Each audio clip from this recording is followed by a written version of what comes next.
Саламатсыздар ма, құрметті әріптестер?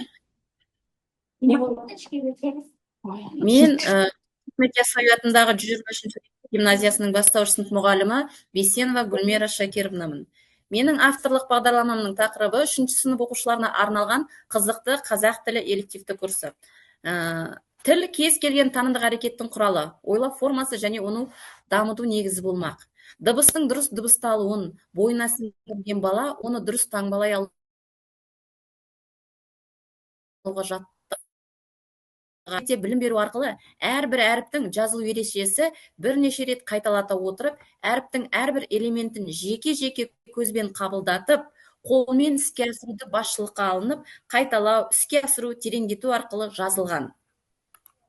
Бағдарламаның мақсатына тоқталатын болсам, білім алушылардың тілдік дағдыларын дамыту,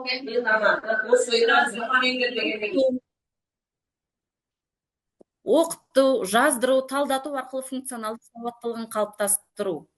Күнделікті өмірдегі қарым-қатынаста тілдік нормаларын сақтап, мәдениетті сөйлеуге, сауатты жағдай жазуға жағдай жасау болып табылады. Міндеттері: білім алушылардың тілдік дағдыларын дамыту, ауызша және жазбаша сөйлеу нормалары мен тіл мәдениеті негіздерін меңгерту. Сонымен қатар сөйлеуге дыбысты, буынды, сөздік анық айтуға үйрету. Буын, сөз, сөйлем, мәтіндерді буындап, әрі тұтастай оқи алуға баулу. Сонымен қатар бастауыш сынып оқушыларын тірек сөздерді пайдаланып, шағын мәтін құрастыруға баулу. Құрастырған мәтіннің құрылымын анықтай алуға жетелеу. Грамматикалық, орфографиялық нормаларға сай, көркем әрі қатесіз жазуға үйрету.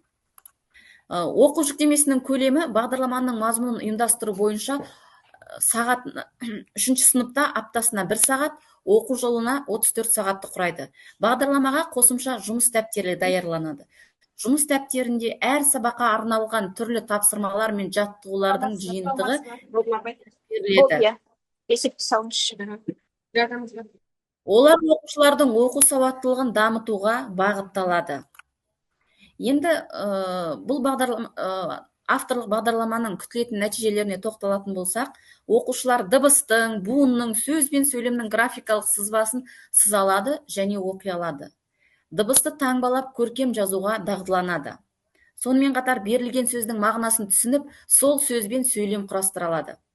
Сөйлемнің соңына келетін тыныс белгісін анықтай алады. Мәтінге ат қоюға және оның негізгі ойын табуға үйренеді. Халық ауыз әдебиеті мен балалар әдебиеті туындыларын оқып, оны талдайды және мінездеме береді. Ондағы әрбір кейіпкерлерді анықтауға тырысады.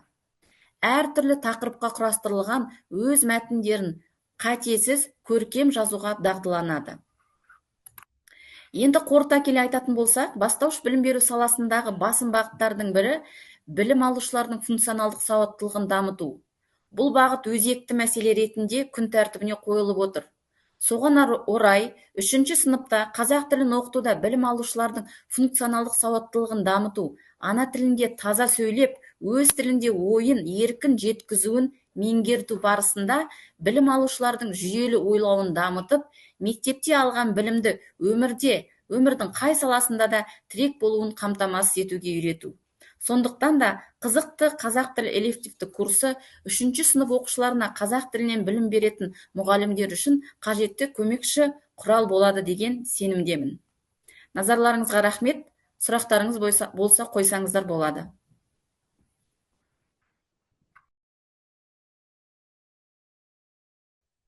Сұрақтарыңыз бар ма?